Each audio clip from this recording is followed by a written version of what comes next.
Веројатно сте приметивте дека повеќе саботи поред, вклучувајќи и тука и предавањето за Троангелската вест, се задржуваме на теми кои што се врзани со последното време и последните настани. Мислам, како адвентисти не би се прашувале зашто е тоа така, затоа што веруваме дека живееме во последното време, така да такви теми се соодветни, се неопходни и потребни. Така да и денеска, значи, Троангелската вест ќе почека уште малку, ќе продолжиме во некоја наредна прилика, меѓутоа, еве, верувам дека така Господ ме води. Ке зборуваме на тема чекајќи го Господарот. Станува збор за една парабола во Марко, која што, ако се сеќавате кога јавме онаа серија на параболите, проучување на параболите Христови, не ја спомнавме, а еве сега прилика да се задржиме малку на неа. Значи, Марко 13 глава, 33 до 37. Или од 32 може да почнеме. Во овој превод под насловот, оваа глава е денот и часот го знае само Отецот. А за тој ден и час никој не знае, 32 стих, ниту ангелите небесни, ниту Синот, а само Отецот. Внимавајте, бидете будни и молете се, зашто не знаете кога ќе биде часот. Како човек кој заминувајќи ја остава куќата своја, им дава власт на слугите своји, секому своја работа, и на вратарот му заповеда да биде буден, или да стражари, како што веле другиот превод, мислам. Бидете будни, зашто не знаете кога ќе дојде домакинот на куќата, приквечер ли, или на полнок, или петлите кога ќе пропеат, или наутро. Па да не дојде ненадејно и да не ве затече како спиете. Што ви зборувам вам? Им го зборувам на сите. Бидете будни. Забележувате, неколку пати се повторува. Бидете будни, внимавајте, стражарете, чекајте, затоа што не го знаете часот. Сега нормално сите ние тука мислиме дека пред се овде станува збор за часот на Христовото доаѓање. Што е и така, не е погрешно. Сега да отвориме во Лука, 12 глава.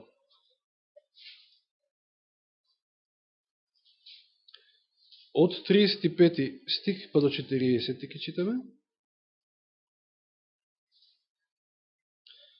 Под наслов за слугите што секојаш бдеат овде во овој ревидираниот превод. Значи Лука 12 од 35 до 40. Нека ви биде половината препашена и светлата запалени.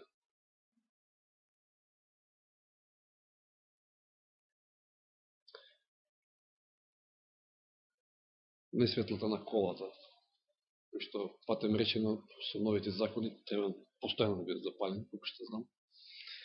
Да. Тогаш и вие ќе личите на оние луѓе што го чекаат својот господар да се врати од свадба, за да му отворат веднаш штом ќе дојде и почука. Блазен оние слуги што ќе ги затече господарот будни кога ќе си дојде. Вистина ви велам, тој ќе се препаша и ќе им рече да седнат, па ќе пристапи и ќе им служи. А ако дојде и на втора или на трета ноќна стража и ги затекне така, блазен на тие слуги. Знаете го и тоа дека ако домакинот на куќата би знаел во кој час ќе дојде крадецот, тој би седел буден и не би дозволил да му ја подкопаат куќата. Затоа вие бидете подготвени, зашто Синот човечки ќе дојде во часот кога не се надеват. Дали забележувате овде иста тематика, меѓутоа блазен на оној што е буден, дури и ако дојде домакинот, значи и во втора и во трета ноќна стража. Сега малку да преведеме во наши термини. За време на Рим, значи кога владел со Израел, претходно израелците ја делеле ноќта на 3 дела по 4 часа. Меѓутоа во Христово време била поделена на 4 дела по 3 часа. Значи малку поразлично. Така да првата ноќна стража се однесува на времето од 6 попладне, значи на вечер, до 9. Втората стража е од 9 до 12.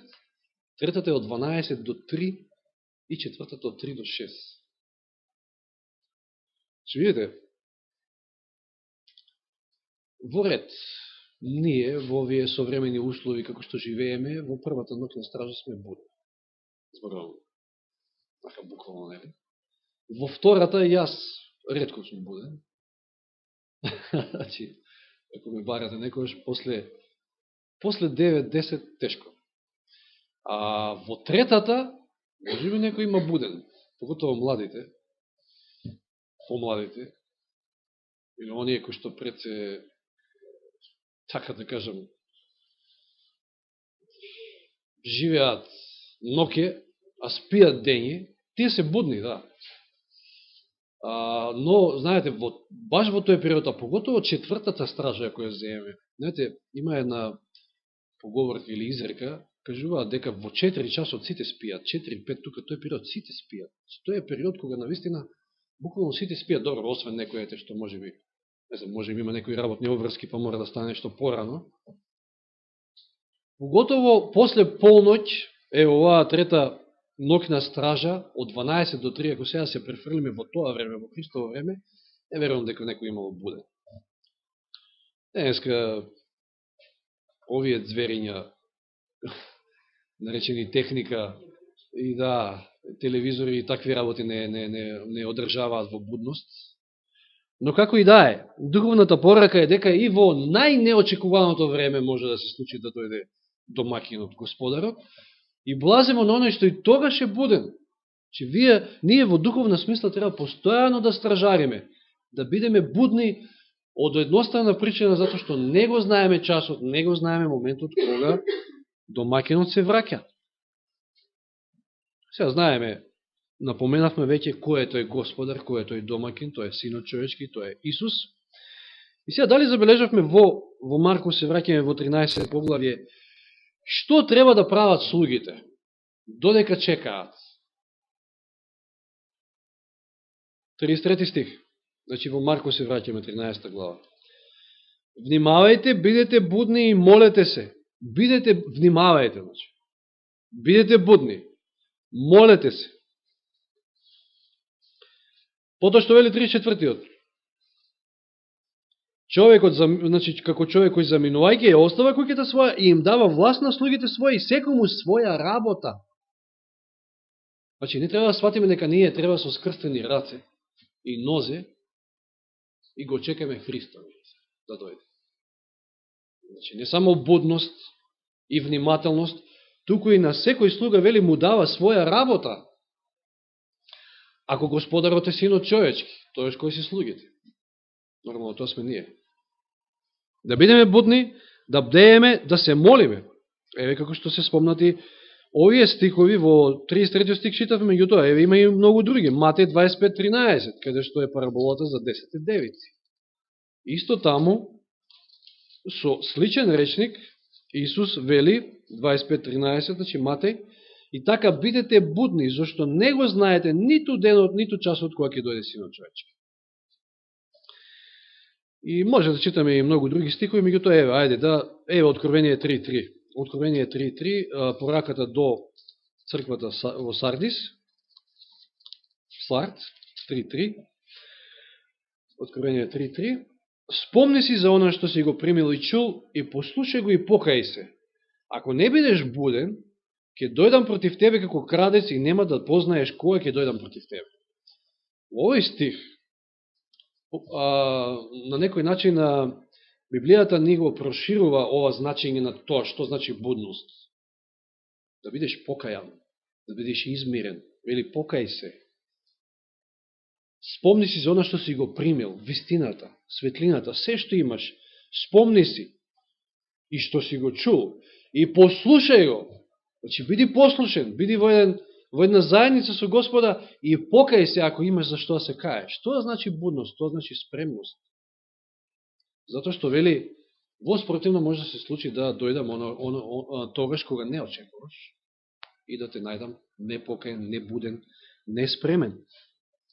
Значи, она што слугите треба да го прават е бдење, молење, спремност. Тој малку подолу ќе го видиме, да. Потоа спомнавме дека на секој слуга му дал своја работа. Како што рековме, не со скрстени нозе. Лука 19 глава. Читаме 12 и 13 стих. Че ние живееме во едно време кога го очекуваме Христовото доаѓање и веруваме дека тоа е скоро. И дали ние треба само да се молиме и само да бдееме, да стражариме. Видовме што се спаѓа во тоа, меѓутоа треба и да работиме. Што да работиме? Вели овде 12 и 13 стих, значи од Лука 19 глава. Па рече, еден благородник заминуваше во далечна земја да прими царска власт за себе и потоа да се врати. За кого станува збор? Исус е тој. Тогаш ги повика своите 10 слуги, им даде 10 мини, или се мисли на парични средства, и им рече, не знам како стои тамо, сребреници, да. И им рече, тргувајте со нив доека да се вратам. Значи не, еве ви трошите само и... Значи треба да има обрат на тие средства. Сака да каже, работете, бидите активни. Потоа Матеј 25-27. Еве една друга парабола за талантите. Даровите 25-27. Познате ни се овие стихови, поготово, значи, се задржуваме на оној кој што примил еден талант, нели, мрзливиот слуга, кој што решил да го закопа, место да го удвои или зголеми. Требаше моите пари в 27 стих, вели, да им ги дадеш на трговците, па кога ќе дојдам да си го прибирам своето со добивка. Че требаше да работиш. Не така да седиш, да бидеш мрзлив. Еве каков, да видиме од овие стихови, каков треба да биде нашиот однос со ближните, значи со луѓето што не окружуваат, браќа, сестри, без разлика за кого станува збор, додека чекаме, значи додека го очекуваме Христовото доаѓање. Матеј 24, 48 до 50.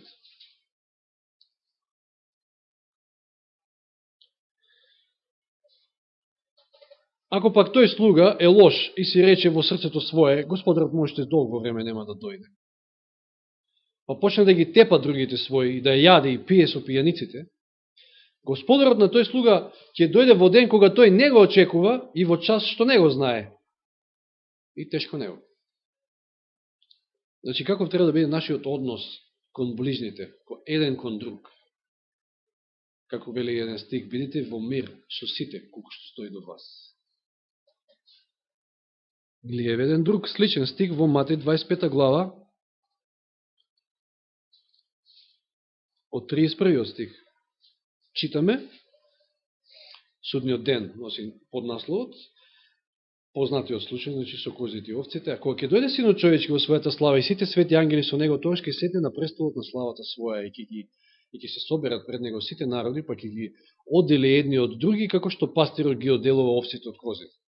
И ќе ги постави овците од својата десна страна, а козите од левата. И тогаш царот ќе им каже на оние што му се од десната страна: дојдете благословени од мојот Отец, наследете го царството подготвено за вас од почетокот на светот. Зошто гладен бев, ми ги дадовте да јадам. Жеден бев, ме напоивте. Странец бев, ме примивте. Необлечен бев и ме облековте. Болен бев и ме посетивте. Во затвор бев и дојдовте кај мене. Што е ово? Каква слика е ова на христијанин, на оној кој што бдее и чека, но и работи? Тој всушност го живее Христовиот живот. Помага кај што треба да помогне, да подаде чаша вода кај што треба да подаде чаша вода. Да облече некого, да едноставно, значи едно живо христијанство. Едно христијанство на дело во живот. Како што и самиот Исус живеел, како што и самиот Исус не поучува. Значи, најкоректен треба да биде нашиот однос со другите и да се најдеме, да бидеме, како што се велеше во книгата Бог е љубов, а ти. Мислам дека стануваше збор за едно сираче, кој што ете. Мислам дека не баш бил сирак, меѓутоа напуштен од родителите. Немал и никогаш не почувствувал љубов од свој татко и своја мајка. И сега му доаѓа свештеникот и му проповеда за Христа, за некој кој што го љуби со вечна љубов. И детето му вели: дај да видам љубов со раци и со нозе. Тоа се кажува.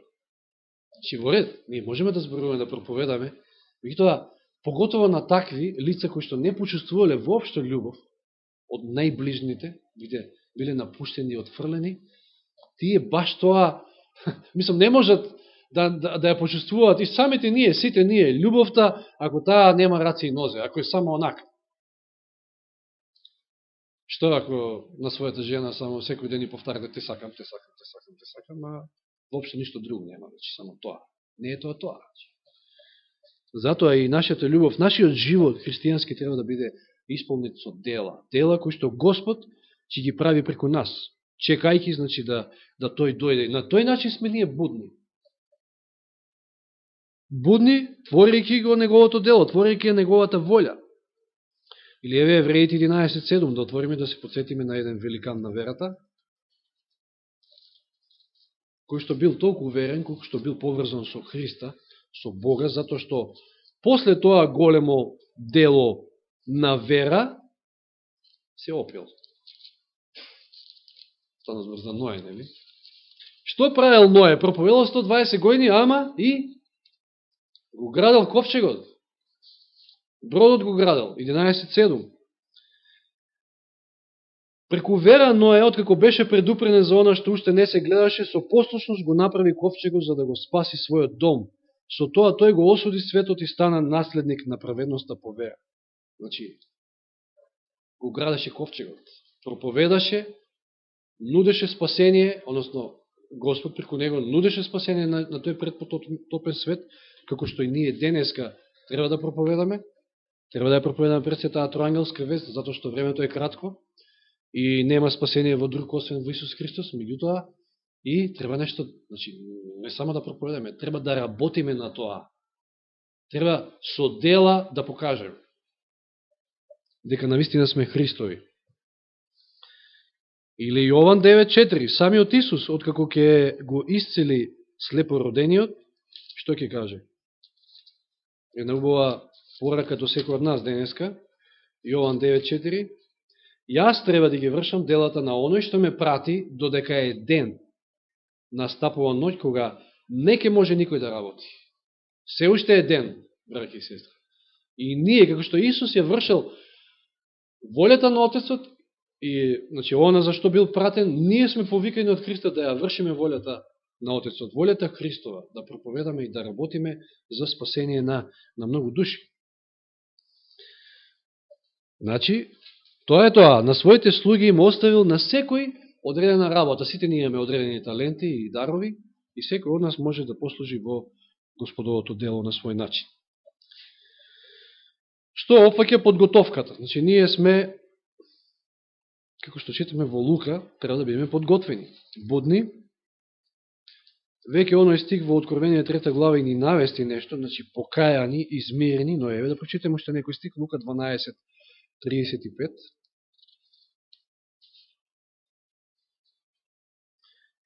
Веќе го прочитаме овој стих, нека ви бидат половината препашана и светлата запалени. И ова значи ништо друго, освен она што е спомнато во Матеј 24:44, значи одиме сега во Матеј 24:44. Препашани и со светло запалени. Тоа значи, треба да бидете подготвени, зашто Синот човечки доаѓа во часот кога не очекувате.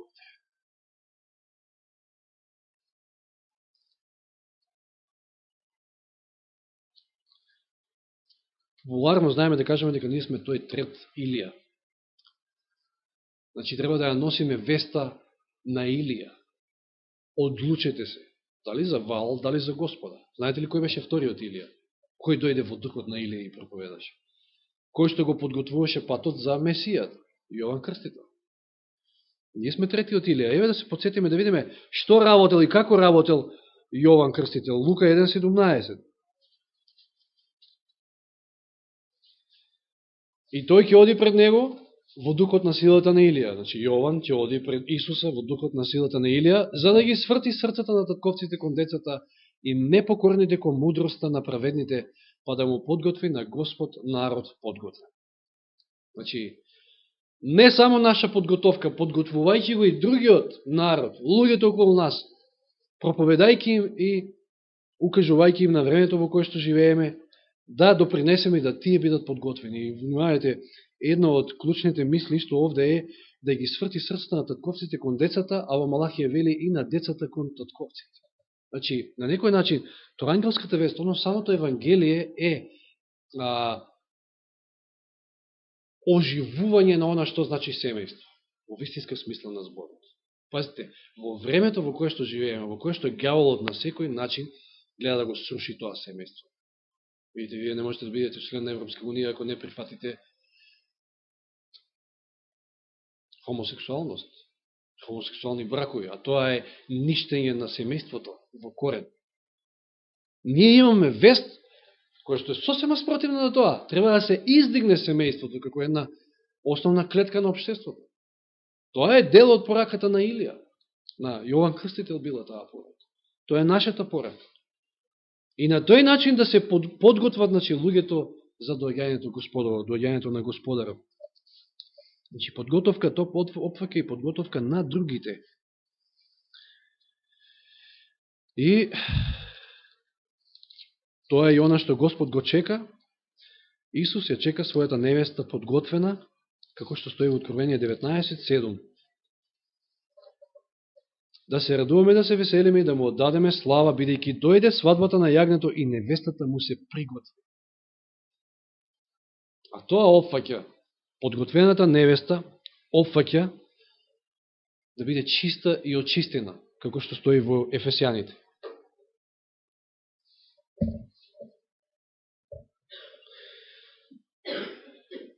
Да не ги читаме повторно Марко 13:33, Матеј 25:13 и Откровение 3:3, ги читавме, меѓутоа пораката беше дека денот и часот не се знаат.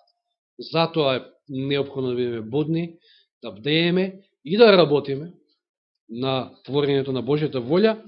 И сега, намерно ве прашав на почетокот, за кој настан станува збор, кој е тој час и ден кој што никој не го знае. И точно е, никој нема да сгреши ако каже дека тоа е Христовото доаѓање. Но, видите што вели Елен Вајт.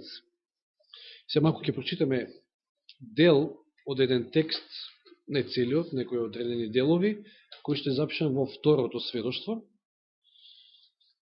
Мислам дека беше 130 и некоја страна, ако не се лажам.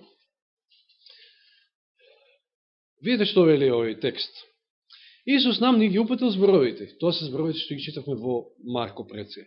Бидете будни, зашто не знаете кога ќе дојде Господарот на куќата, или навечер, или на полнок, или во петлите, или со петлите, или наутро, па да не дојде ненадено и да ве најде како спиете, што ви зборувам вам, им го зборувам на сите, бидете будни.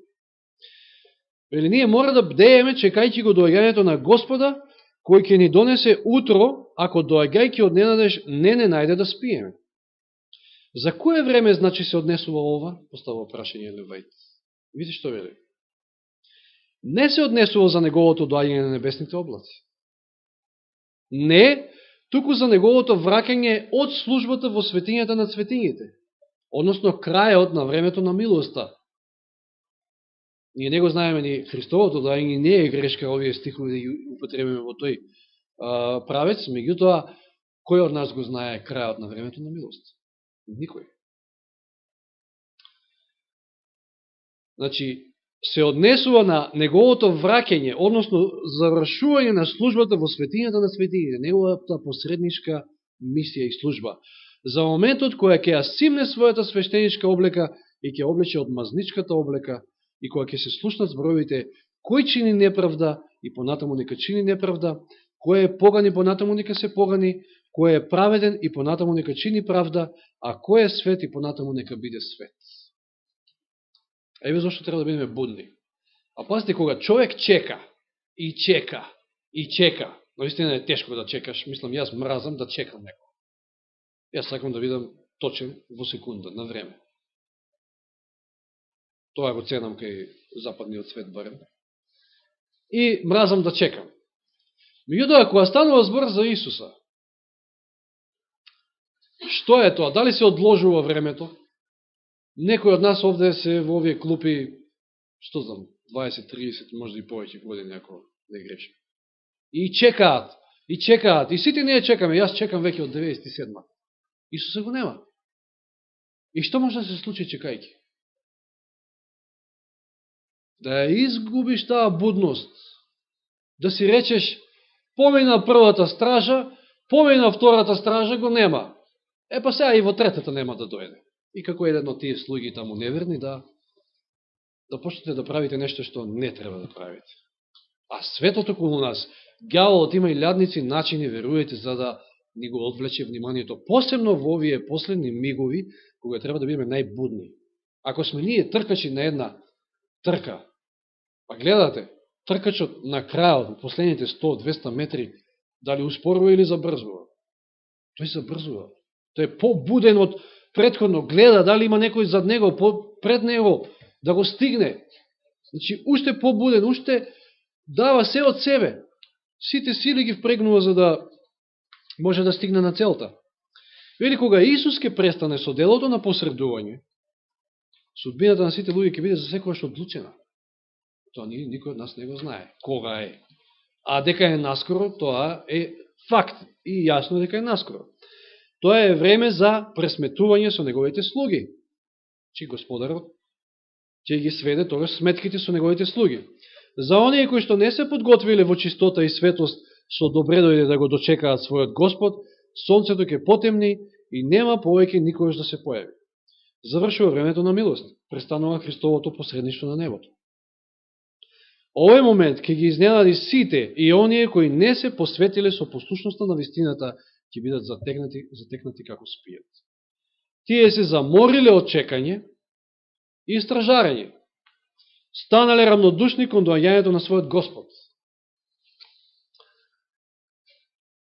Трајче може да каже како е си чувал стража во војска, нели? Јас имав прилика на неколку пати, значи, затоа што повеќе идевме во патрола, стража чува на караулата на Скопска Црна Гора, полицајците во тој период, кога уште не беше оформена, да кажем, македонската армија. И навистина треба да бидеш буден, кога целиот објект, целата караула зависи токму од тебе. Еден стражар имавме и толку. Се е на твоја одговорност. Очи, око корени треба да имаш. И имавме и куче таму. Овој, како ги викаат, германски овчар или волчјак, што викаме ние. Меѓутоа беше веројатно така подостарено и кукичката му беше така на, значи јас чувам стража и кукичката му беше пред, не знам, може 10 метри од мене. И во ред, куче како куче. Не дека не може да дребни оно некојаш, меѓутоа каква ли стража чуваше тоа и дали тоа нешто ќе чуваше кога не бев јас или ете, значи другата војска чувавме стража и полицијата пред се, кога замисли си, токму кога јас бев таа вечерна стража, тие неколку часа колку беа, доаѓа лисица. И јадењето му стои надвор во тањер некој пред кукичката и му го изеде цело јадење. Јас чекав и гледав само што ќе се случи. Ова ни да мрдне, ни да писне буквално. Неверојатно си викам, вакво ли куче стража ке чува и ке не чува нас. Тоа е тоа, меѓутоа може да му се случи и на стражарот да заспие. Мене не ми се случи затоа што ви кажувам дека немав многу прилика да чувам стража, меѓутоа ми се случило во патрола да заспие. Ке отидевме во патрола и ке му ја легневме, ке спие. И ете, што било како било, сме вечувале ние вас од, тоа беше косовска граница, мислам, тоа беше турбулентно време, се уште 93-та. Ете ви кажувам, значи, дека може да се случи. И на стражар, и оној кој што токму за тоа е поставен да стражи, да бде, може да се случи да заспие, може да се случи да едноставно очите му отидат на друга страна. Значи, се замориле од чекање и стражарење, станале равнодушни кон доаѓањето на својот Господ, се разочарале во своето исчекување и може би повторно ќе се разочараат. Луѓе денеска викаат, од кога го чекаме?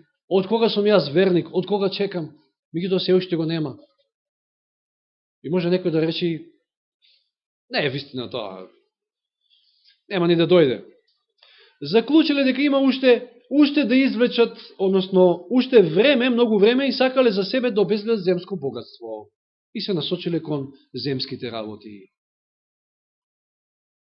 сакале од овој свет да извлечат се што можат и во тоа тежнење го загубиле секој интерес за доаѓањето на Господ. Видите што може да се случи чекајќи. Може погледот да ви го свртат многу работи, а ѓаволот денеска има XX работи. Станале равнодушни и безгрешни, како тој да ќе дојде дури во далечна иднина. Но дека тие забораваат на вечноста, одејќи по своите земски добивки, ќе се заврши делото во небесното светилиште, а тие ќе останат неподготвени. Затоа е битно секојаш да стражариме, секојаш да бидеме будни. Затоа што, пак ќе кажам, сум го рекол тоа и порано, ние денеска сме најблиску, поблиску од вчера, поблиску од некни и поблиску од пред 15 и 20 години, кога ете сме станале, може би адвентисти сме влегле во црква. Поблиску сме, не сме подалеку од Христовото дање. Па за да заспиваме, за да стануваме равнодушни. Не, никако. Вели понатаму Елен Вајд, видов дека тие што чекаа, гледаа кон небото. Чи во ред, таму и треба да бидеме насочени. Имаше група, вели, кои што чекаа и гледаа во небото. Тие взаемно се храбреа, повторувајќи ги овие зборови. Помине и првата и втората стража. Сега сме во третата стража. Момент кога буквално на секого му се спие, нели? Чекајќи на враќањето нашиот Господар. Сега ни преостанува уште кратко време на стражарење. Мугрите се тука, близко. Видов дека некои се заморија, тие гледаат долу, значи им падна погледот од небото, сеќават и Брат мислам минатиот пат убаво кажа. Нашите погледи треба да бидат насочени во светињата на светињите. Таму е нашиот застапник и со вера треба да гледаме на тоа и тоа и ќе ни ја одржи верата во ово последно време. И знаеме дека тоа е последната етапа, последниот дел од планот на спасение. Тоа кога ќе заврши крај, готово. Нема веќе посредништво и се е готово. Вели, тие се заморија и гледаат долу. Беа обземени со земските работи и не стражареа будно. Зборува, во првата стража го очекувавме Господарот, но се разочаравме. Мислевме дека сигурно ќе дојде во втората, но и тоа помина, а тој не дојде. Може би ќе се разочараме повторно, си велат. Не мора да бидеме толку сега внимателни во третата стража. Па сега, па баш сега ли ќе дојде? Сите спијат сега, може и он спие. Може така си кажат. Не мора да бидеме толку внимателни. Може би нема да дојде ниту во следната стража. Сега сме во третата стража и сметаме дека најдобро е да си собираме богатство на земјата за да се обезбедиме од немаштијата. Многумина спија заморени од грижите на овој свет, одвлечени од измамливото богатство од своето стражарско место. Вели, видов дека ангелите особено внимателно ги наблюдуваат уморните, но верни стражари и внимаваат тие да не се заморат премногу од неволите и страдањата. Ангелите се со оние кои што будно стражат. Вели, страдањата кои што се двојно потешки, затоа што нивните браќа, оние кои што престанале да стражарат, сега им ствараат неволја на оние другите кои што будно стражарат. Интересно. Опиени од грижите на овој свет, вика, и примамени од богатствата. Овие небесни ангели беа разжалостени заради тоа што оние кои што една стражареа, можеа преку својата неактивност и неверност да ја зголемат потешкотијата и бремето на оние кои што беа сесрдни и истрани во својата положба на стражарење и чекање. Видов дека е невозможно да се подарува љубов и внимание на овоземските работи, да се зголемува земското богатство, а воедно да се чека и да се бдее како што наложил Спасителот. Не е можно едно и друго. Ангелот вели, рече, тие можат да задобијат само еден свет. Не можат и двата. Тие не можат да ги имаат обата света. Видов колку е необично важно постојано да се бдее, бидејќи така можат да се избегнат сатанските замки. Тој ги наведува оние кои би требало да чекаат и да стражарат, да се приближат барем еден чекор кон суетниот свет. Доволно му е да ве убеди, да ве доближи до светот само еден чекор. Потоа чекорите еден по друг следат. Тие немаат намера да одат понатаму. Си викаат, чекај, уште малку, има време. Уште ова. Но тој чекор многу ги оддалечува од Христа, значи еден чекор многу може да ве оддалечи. А ги приближува кон светот. Се доека на крајот, значи, се извинувам, тие немаат намера да одат понатаму, но тој чекор многу ги оддалечува од Христа и затоа сега им е полесно да направат уште еден, И така чекор по чекор се приближуваат на светот, се доека на крајот единствената разлика меѓу нив и светот е нивното исповедање и име. Само тоа. Тие така го губат својот посебен, свет карактер и по ништо друго осем по својот исповедање не се разликуваат од оние околу нив кои го љубат светот и живеат во светот и живеат за светот.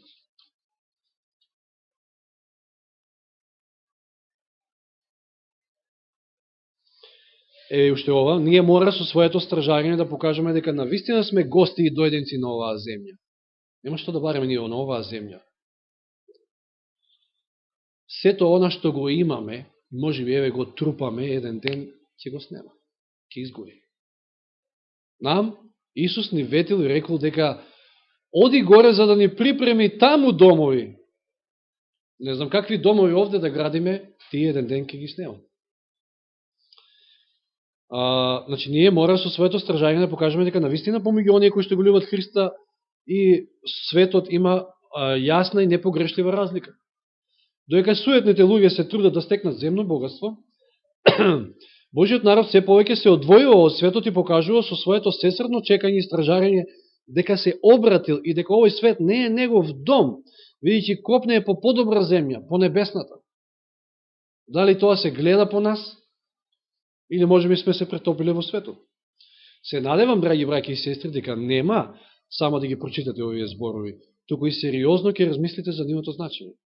Доека луѓето галилејци стоја, гледајќи по својот спасител, кога се вознесуваше кон небото, двајца луѓе во бело, небесни ангели, кои што се пратени да ги утешат поради заминувањето на спасителот, стоја покрај нив и ги запрашаа: луѓе галилејци, што стоите и гледате кон небото? Овој Исус кој од вас се зема на небо, и така ќе дојде како што видовте да оди на небото. Че дали ние веруваме дека Исус отишел и ќе дојде? Дали веруваме дека стварно неговите чекори веќе се слушаа, дека е близу? Тогаш навистина треба да бидеме будни. Бог сака неговиот народ да го впери својот поглед кон небото, очекувајќи ја величествената појава на нашиот Господ и Спасител Исус Христос. Доека вниманието на светот е свртено кон разни потвати, нашето внимание треба да биде сосредоточено кон небото. Нашата вера треба да продре се подлабоко во величествените тајни на небесната ризница, за да можат драгоцените божествени зраци од небесното светилиште да ги осветлуваат нашите срца, како што го осветлуваат Исусовото лице. Осветлуваа. Исмејувачите се смеат на оние кои што чекаат и стражарат. Денеска подигрувачи и смејувачи имате еден куп, тоа е предвидено и запишено во Петровите посланија. Каде е ветувањето за неговото доаѓање? Разочарани сте. Појдете со нас и ќе успеете во земните работи. Ќе дојдете до добивка и до пари и ќе бидете почитувани во светот. Тоа се измамите, значи. Оние што чекаат ќе одговорат гледајќи во небото. Че оние кои што будно чекаат и стражарат. Стражариме. И бидејќи се одвоиле од земските задоволства, славата на овој свет и измамливото богатство, со тоа докажуваат дека навистина стражарат. Стражарејќи стануваат силни, совладувајќи ја себичноста и љубовта кон удобностите. Огнот на неволјата се пали околу нив и чекањето изгледа долго. Тие понекогаш очајуваат и верата им се колеба, но потоа повторно се собираат, совладувајќи ги стравувањата и сомнежите, го вперуваат погледот кон небото и велат на своите противници: стражарам и го чекам враќањето на својот Господ. Наоѓам слава во маката, неволите и потребите.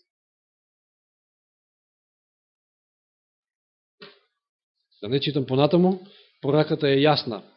На крајот јас само би завршил со познатите стихови во второ послание Петрово.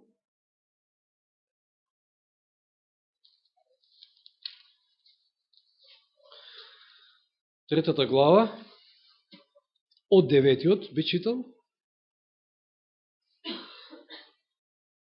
Може би сме уморени од чекање и може би велиме дека ни во третата стража нема да дојде, па дури може и во четвртата нема да дојде. И може би светот веќе ни го одвлекло вниманието. Но Петар овде вели: Господ нема да задоцне, не доцни Господ со своето ветување, како што некои мислат за бавењето, но долго време трпи. Тој е долго трпелив. Зошто? Пак поради нас. Бидејќи не сака да загине некој, туку сите да се покајат. Но Господ има крај на својата милост, како што и претходно едно зборувавме, не може да трпи вечно. Ако ја погазиме крвта Христова, како што зборувавме, ако ја занемариме неговата жртва, нема. Тоа е точка. И ќе дојде Господот, денот Господов, како крадец во ноќно време, тогаш небесата со голема бучева ќе ги снема и стихиите ќе пламнат и ќе се разрушат, а земјата и се што е на неа ќе изгори. Затоа не треба да се бориме за земското и да гледаме на земското, да земското ни го примеше вниманието. Сето тоа ќе изгори и ќе го нема еден ден. Мислам дека тоа беше мисла на сестра Ангја. Скопје убаво се изгради и се гради и се повеќе, таа самата кажа, па градот за да има ѓаволот што да руши, односно Господ ќе руши. Се е убаво, во ред, меѓутоа се е тоа земско и сето тоа нас не треба да ни го привлекува вниманието, затоа што еден ден се ќе заврши. И така, 11 стих, бидејќи сето тоа ќе се разруши, каков треба да биде вашиот свет, живот и побожноста ваша? Каде треба да бидеме насочени? Како што читавме. Доека го очекувате и посакувате скорото доаѓање на Божиот ден, во кој небесата ќе се разрушат и основите во оган ќе се стопат. Но ние според неговото ветување очекуваме ново небо и нова земја и таму треба да бидат насочени нашите погледи, на кои ќе се всели правда. Затоа, возлюбени, доека го очекувате тоа, погрижите се пред него да излезете спокојни, неосквернати, непорочни. И долготрпеливоста на вашиот Господ сметајте ја како спасение. И 17 и 18 стих, завршните стихови од ова Петрово послание. А вие, возлюбени, знаејќи го ова однапред, пазете се од измамата на беззакониците, на подсмевачите, на оние кои што ви велат, вајте, го нема толку, векови го чекаат, денови, дојде ти со мене да живееме, доека се може на оваа планета, да пиеме и да јадеме, оти утре ќе умреме. Тоа е мотото на светот. Пазете се од измамата на беззакониците, за да не бидете одведени со нив и да не отпаднете од својата утврденост, туку да напредувате во благодатта и во познавањето на нашиот Господ и Спасител Исус Христос. Нему слава и сега и за вечни времиња. Амин.